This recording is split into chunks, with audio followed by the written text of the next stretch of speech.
Bring to the stage our new program chair, Andrea Stewart, to introduce our program. Thank you, Andrea. I'm excited to introduce Natalie Oliver. I don't know why I was going to say Natalie Olivier. Olivier. Yes, Thank you. Natalie Olivier, Associate Planner at 3J Consulting. She is working with the City of Cornelius on the project Cornelius 2045 Community Visioning Project. This is a citywide process bringing together community aspirations and priorities to craft a vision for the future. As Cornelius continues to evolve and grow, Cornelius 2045 will provide a roadmap for the next 20 years. This effort will serve as a foundation for future planning efforts, including a community partner-led action plan, comprehensive plan update, and a parks master plan. Let's give a warm Rotary welcome to Natalie Olivier.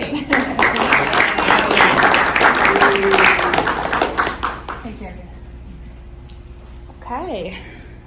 Hello, everyone. I'm Natalie. Thanks so much for having me today. As Andrea mentioned, I work for 3J Consulting, which is a consulting firm in Beaverton. We were hired on by the City of Cornelius to help with this process. So we are specifically a community engagement team. We also do some current planning work, but I specifically work with communities around Oregon to help them with their comprehensive land use planning projects. So we're brought in to talk to folks like you in the region, and I know we're in Forest Grove, but you know, the communities are close together, and so I'm hoping we can get some insight from you all today on your experiences living, working, you know, volunteering in the area. And so I'll start with passing out some stuff here, some just like kind of fun facts, or do you want to maybe help me?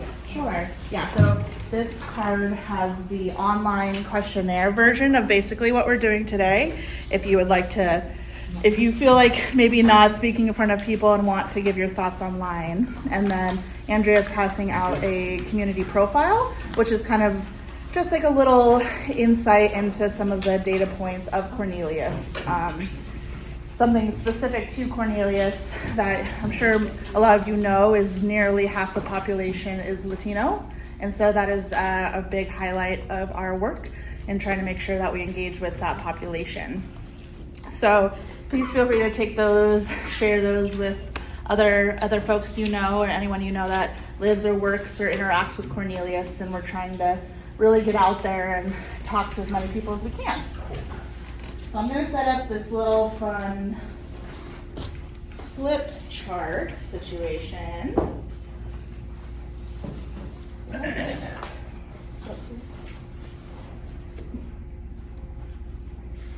that a flip chart holder in the back? Mm-hmm. Yeah, I usually use like the bigger ones.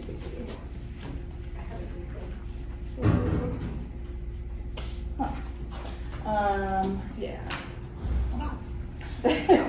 Kind of works. And this is basically just so you can see that I'm taking notes on some of this stuff, so that you know that I'm actually listening. So basically I'll take your feedback from today, and we're compiling everything, and we're looking for key themes across all of the feedback. So the first question that we're focusing on today, it's pretty simple, but it's just to get a feel of how people feel about the community and things that they'd like to change. So I'll start with asking, because I know we're in Forest Grove, do any of you actually live in Cornelius? You do? Okay. I don't. I used to. Used to? Okay, great. That's, yeah, anybody go over there for anything specifically? My wife is a teacher at Cornelius Elementary. Awesome. Okay. And our another member of ours who's not here, Okay. Who actually will be our district governor next year, she operates an insurance business in Cornelius. Awesome. If you wouldn't mind sharing some of this information with her so she can give feedback online, that would be great. But I mean, assuming, do most of you live in Forest Grove then? Yeah. So I mean, I'm assuming you know Cornelius to some degree. It's not too separated. So Basically, we're just asking that you kind of put on a lens of community-wide development and support, right? Like from your experiences in Cornelius, for whatever reason that you go there or don't go there, we like to understand kind of your interactions with the Cornelius community. So the first thing we'll ask is, what makes Cornelius special? What is good about it today? Any thoughts? There's a couple organizations that are working out of Cornelius that are like Central Cultural. They're great. Virginia Garcia has a nice clinic there. And Yep. the library is the bomb. Yep. And they have some good restaurants. Okay. And Freddy's. Freddy's, yeah. Freddy's Garcia, library. I know Walmart. Yeah. Okay, shopping. Mhm. Okay. Any other reason that you all go to Cornelius for anything specifically? Okay. Some other ways to think about it is there anything you've seen in Cornelius that you feel like is being done well? So you mentioned the library, right? That redevelopment, the creation of that community space. Is there anything? I think when the new elementary school is built in the next couple of years, that's going to define a new city center for Cornelius. That will be attractive since that'll be basically right across from the new library. Right. Okay. They have that Veterans Park, and I think they do some good programming through that park. Yep. Okay. Also with Harleman Park and they've got some of the summer movies and such down Community there too. events.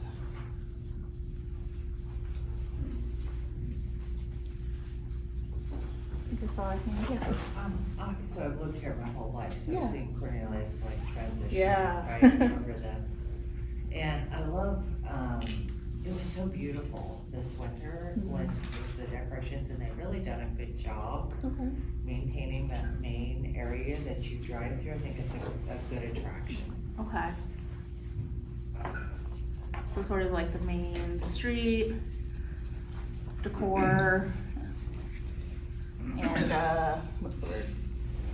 Vibrancy maybe? Yeah, Or- it's just very pretty, and Yeah.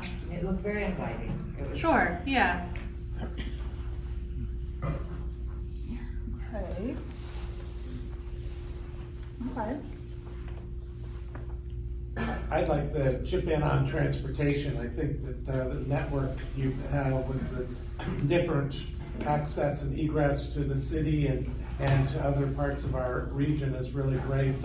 As a non-resident, I really appreciate how easy it is to get there and to get out of there and go to other places. So there's a really good linkage there with the highways and, with the bus lines and, it's really, I think, a really good setup.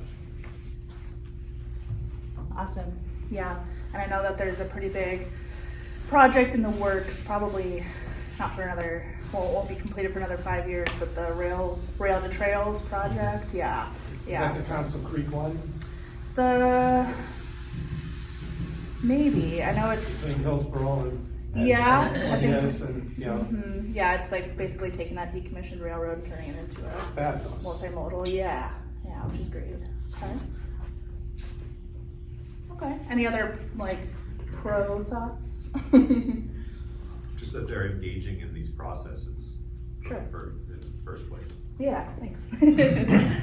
Engaged with the community. Okay.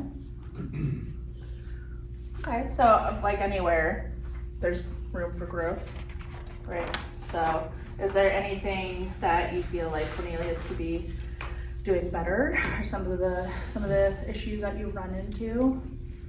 I'm thinking, I've heard some issues around safety, public pedestrian safety. There's a lot of fast traffic on Baseline specifically, and so people have had issues with some of the lack of pedestrian crossings and that sort of thing. If that triggers any memories for anybody, anything like that. Some of the buildings are in obvious disrepair. Yeah. And for someone who moved into the community later, I don't have the history of it, so so to me, it just looks like an old rundown building. Right. But if you talk to someone who's been here a long time, they'll go, oh, that's the old Schneepy Dots. Yeah. You know, and so maybe Sure. it doesn't look as run down to them, I don't know, but, and then like the decommissioned gas station, just like sitting, I mean, it's just kind of a little bit blighty. Yeah. So aged buildings and maybe just lack of investment and some Yeah. Renewal. Okay. I think partly because of that and the fact that, a couple of those buildings are right within what would be considered the downtown core of Cornelius. It doesn't make Cornelius attractive. You don't stop unless you intend to. You drive through. You're driving through to Fred Meyer, driving through to the other side of town, as opposed to having a reason to stop in the middle of town and see what's there. Right, there's not something specific that you're like, oh, this is nice, I'd like to walk around here and check it out. That's exactly what I was gonna talk Yeah. about. It's like I get, two things, the traffic. Fast-paced traffic is more of a dangerous, for people if you had shops you were going into, or, entertainment things, or like even an open-air market, or, something like that. It might Sure. not, it does not give a feel of stop here. It has a feel of drive-through. Yeah, that's definitely an issue that we've seen in other places. I'm thinking specifically of Sandy. I don't know if you've all, but that's it's very much to Mount Hood, right? There's not a ton that's making people stop except for gas and fast food. I love the rural feel of Cornelius, and I would love to see the incorporation of both the rural being incorporated with the city. I think West Grove has done a great job of doing that. It's like, I think it's to be celebrated. Yeah, that's the that smaller. People, there's like, a lot of farming and whatnot. It'd be great to incorporate those things into Cornelius. I think it's a big celebration for that community. Yeah, definitely. You saw a hand up there? It's the largest city in the state without a high school. Wow. So to piggyback on Blake's comment, when the elementary school is remodeled, that will become center to growth in the community. Right. Yep. Interesting. Okay. You talk about the population being nearly half Latino, and especially with the presence of Central Cultural and Virginia Garcia, it seems like the city could take more opportunity to celebrate the Hispanic culture of the community and use that as a driving force to bring people into Cornelius, not just to utilize the services, but to celebrate the diverse culture that's there.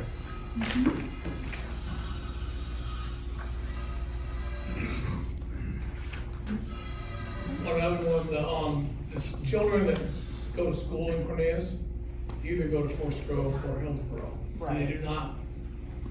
So they're taken out of their area, educated, and then brought back to their place. That's a little bit, having taught in the school district, that's a little bit of a nuisance when you get kids in. Right, because they don't have that sense of place as much. I grew up in a smaller area, so I understand that struggle.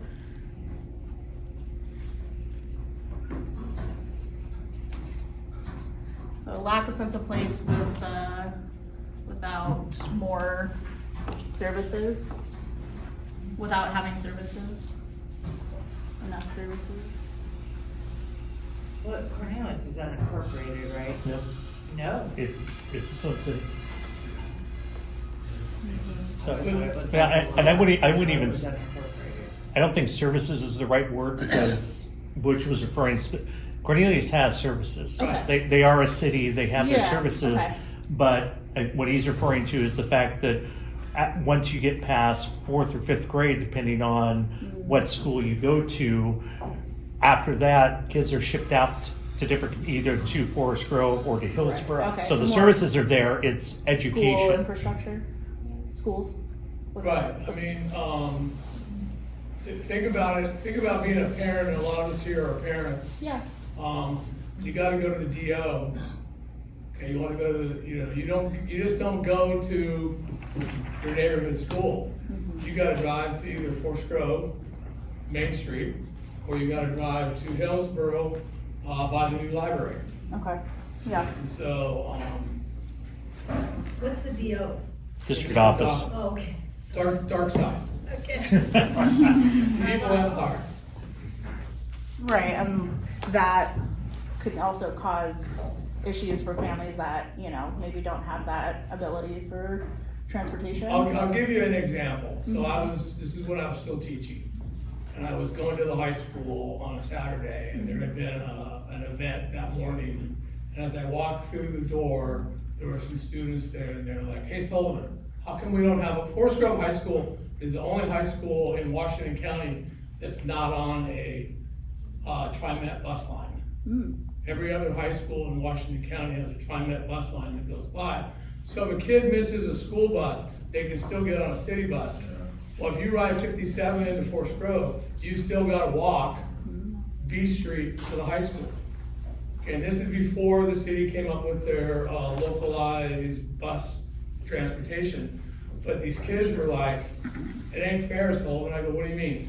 "Well, I'm here for this event, but I have to walk all the way to 57 to get on a bus that takes me back to the other side of Cornelius." Right.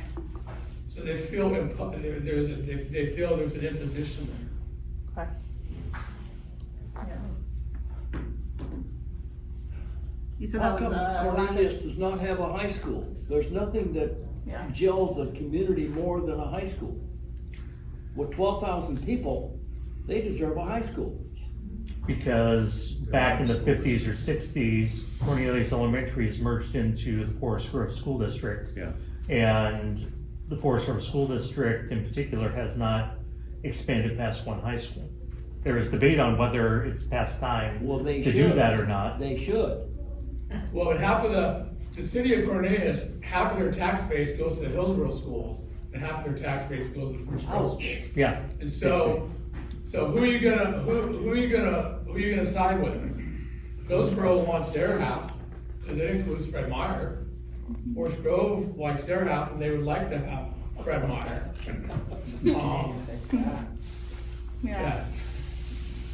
Court had I have a question. comment over here too. After you, go ahead. So these percentages of jobs here, Yeah. are these standard for most cities, or what's heavily weighted versus maybe another community?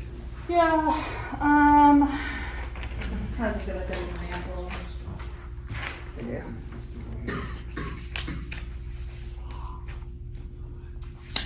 I mean, it depends on a location a lot of the times, right? So like, we're also doing some work in like Seaside, right? Where you're gonna see a lot more of the like retail and like accommodation jobs, right? Because it's a tourism like sector, but out here, like you're gonna see more of the manufacturing and that sort of thing because of the larger companies and So I was just pointing out the 65% employment rate, that's pretty bad. Yeah. I would love to know, if they have anything they're working on to improve that, or what the details are of that. Okay.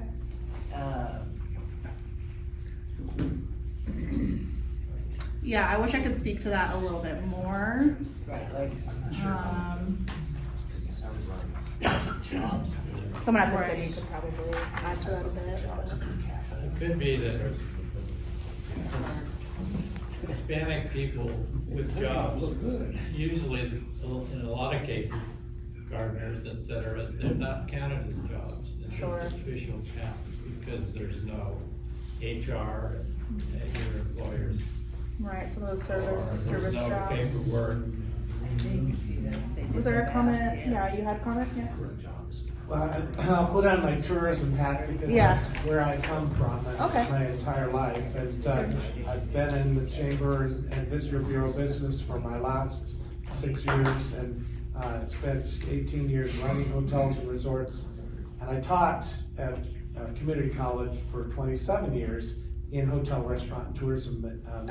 okay. So I'm a big fan of shared resources, and I've been in a lot of places where, you know, we've had very small towns, but very big tourism. And you share the wealth with your neighbors, so you may not have everything, but you have a lot of things conglomeratively nearby. And so Forest Grove and Cornelius are a great match in terms of being kind of a standalone, gorgeous hub of tourism.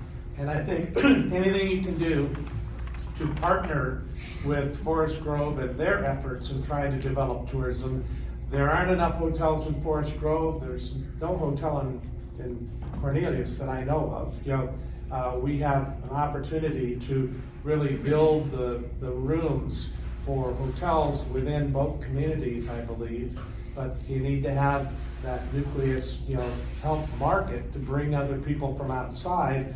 Like they said, it's not just to have a you know, community event, but to have people coming for a purpose to visit. And we have all those purposes surrounding us with wineries and bicycling and hiking and boating and fishing, et cetera, et cetera. So I think that anything you can do to look at expanding that base of why people should come here, I think it would behoove you, and it'll take a partnership with Forest Grove folks. They need to work harder at it too. Sure, I appreciate that insight. What is the ultimate goal of this process of then like bringing having these conversations? Like, is Cornelius looking to create more businesses in their communities? So, I mean, to me, Joey's comment, like, there's not very many people who live and work in Cornelius. Yep. Do they want their own identity?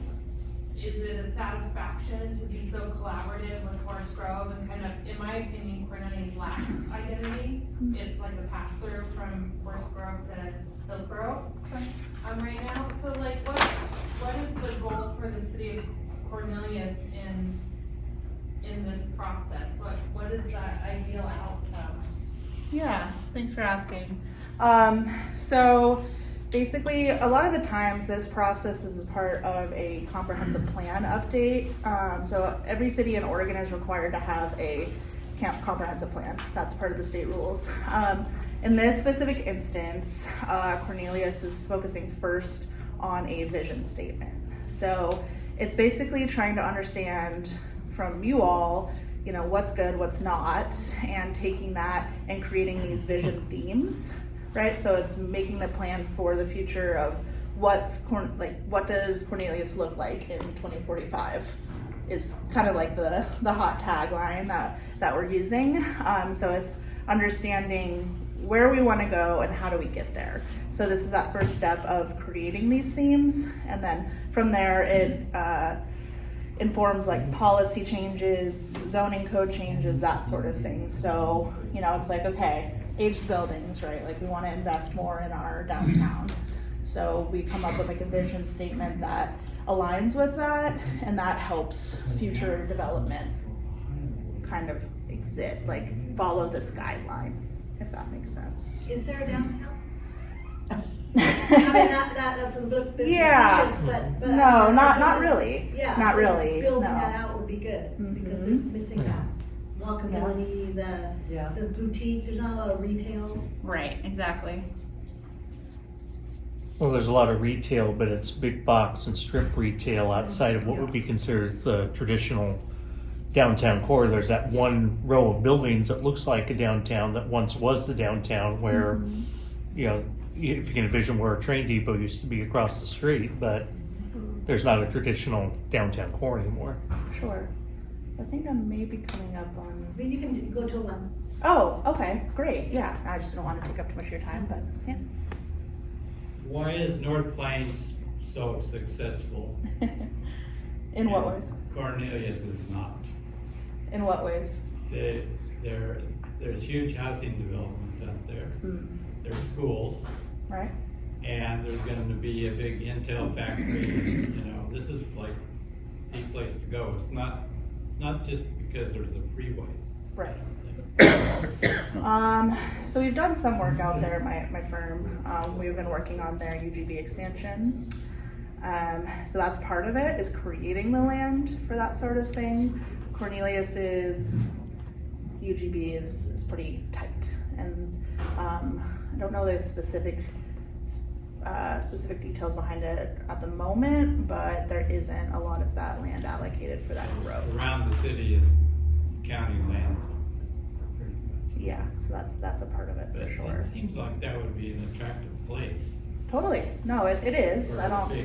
big industry. to go. Yeah, I don't think it's not attractive. I think it's about those actual physical lines is some of it. So that's a good point. Yeah, North Plains is definitely having a moment of growth for sure. One question I kind of want to bring it back to, because I think it helps me understand you all a little bit, is one of the reasons that you chose to live or work in this area. You know, is there something that brought you here? Did you just happen to live here? It's kind of a fun topic to get to know you all. So anybody have any fun stories? Pacific University. Yeah. Pacific University. Pacific University. Yeah. I mean, I think there's something to be said about anchor institutions. Oh, You know, totally. Looking at, so Pacific is obviously one here, but the school district employs a lot here in town. You know, who are the top employers in Cornelius? I mean, that's the thing. And where are the incentives around that? Like, I don't know, it's not that No. obvious. No, that's a great point though too, is that there really isn't. So I don't know if it's on here, but someone mentioned, yeah, like the lack of people that live and work in Cornelius is very, very small. There's not a big obvious industry. It says manufacturing is the biggest. So, you know, education services, healthcare, and social services. So yeah, a lot of folks, end up, Hillsborough, and, some of those areas that have that industry. One thing about Cornelius too is, which is kind of a dual-edged sword, right, is there's a lot of housing, like more than, like, I don't know if it's on here. It's almost like flipped a little bit, where like there's a ton of housing, which is great, which is not, a lot of places are dealing with a lack of housing, but because of that, their economic sector struggles. Like they don't have like the space or the investment from those economic factors. So the good side of that is that there's a lot of housing, there's a lot of affordable housing relative to the area. And so that's something that a lot of people are like, when we talk about this, like, please maintain more affordable, the affordable housing. But the lack of economic drive is definitely a concern, so. I want to ask a provocative question. Sure. At what point do cities like Cornelius, as the regions develop, at what point do cities be absorbed and become, kind of like what I've seen on the coast, these little small communities, and then population infill happens? Right. I mean, and I'm not saying that needs to happen, but I think that probably should be part of the discussion as they look towards like what's happening, because then maybe by doing that, more the livability factor would increase, right? Because if just most people are living in 75% of them are living in single family homes, that tells you that people are driving. It's a place to live, Yeah. and not necessarily work, Right. right? And maybe that's the answer. Yeah. And so I just want to put that into play, like, someone needs to have that conversation too about what would be the benefit of just being, a local, like a neighborhood. Sure, right. Okay. I mean, it's not. So I mean, leaning on the fact that there is kind of that bubble of Hillsborough and Forest Grove Yeah. and squishing, and I've seen, I don't study these things, but people do, right? right. And as these cities grow into each other, at some point, in the Bay Area or in like Los Angeles, it just becomes like names on buildings, like, oh yeah, that's Lakeview, but that used to be, but now it's East LA, or whatever. Like, I see that happening in other pockets too. And so, what's the value equation around keeping it its own thing? I don't know. Yeah.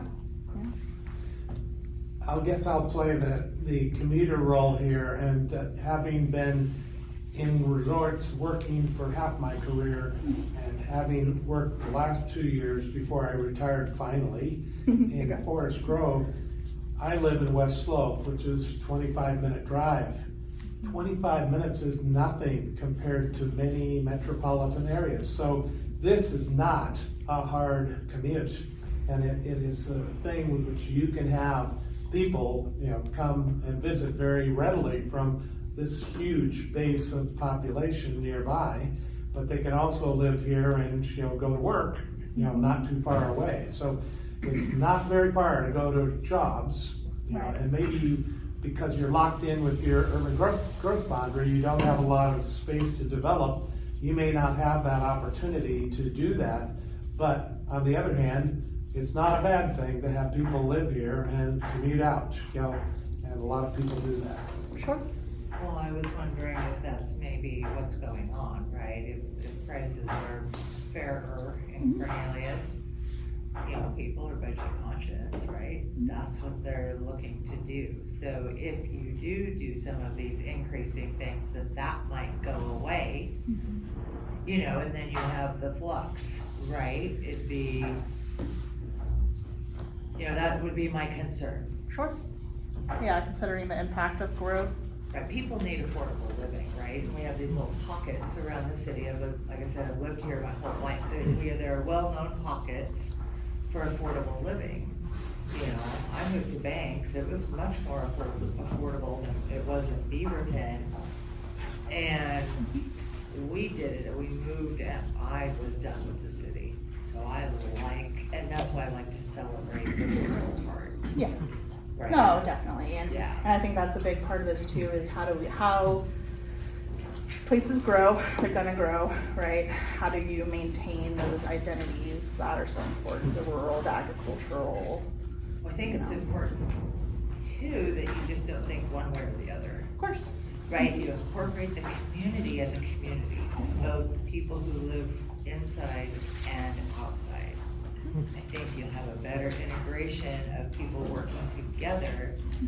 And I think there's different things you have to do in order for people to be able to come and understand the mindsets.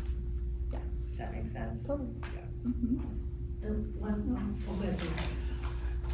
There has been an emphasis within the city government to try to bring more manufacturing jobs into the community, but I think when you look at the core of the city, there's a golden opportunity and a needed opportunity to target that former Hank Supercenter space for redevelopment and for coming up with something that would bring people into the center of the city. Largely since Hank's closed, that's been, at least the grocery store side of it's been unused outside of event space and some transient businesses coming in and coming out.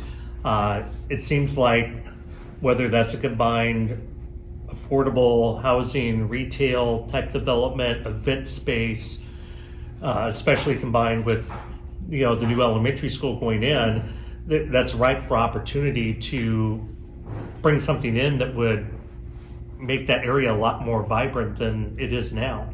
Definitely. Just gonna add municipality collaboration, more transparent collaboration with Forest Grove in particular, but also perhaps Hillsborough. And looking at, from a policy standpoint, looking at how the districts on the council are separated and incorporating people who live outside of the rigid boundary to have some kind of leverage or impact on the council. Because I've seen a lot of sort of bedroom type communities that don't have, they just like, this is our area, and so to what degree is that, you can play with that. I think it would help with input. Thank you. Okay. Any other questions as we wrap up, or? That's kind of what we're trying to get at. I think one of the other logistical things is if there's any groups or people specifically you feel that we should be talking to. We have a list and people that we're working with, but if there's anyone that you're like, yes, please. Probably the teachers. Yeah. They have a really good heartbeat of what's going on. Those who utilize the services at Central Cultural, Regina Garcia, Yep. they're major stakeholders. The one thing I was going to add too is, I think one thing that helps Cornelius right now is that there is more stability in city government there than there has been in many years, and there are people in those positions who want to see Cornelius succeed. And I think, I have a biased view, but I think they have more the best interests of the city at mind. Yeah.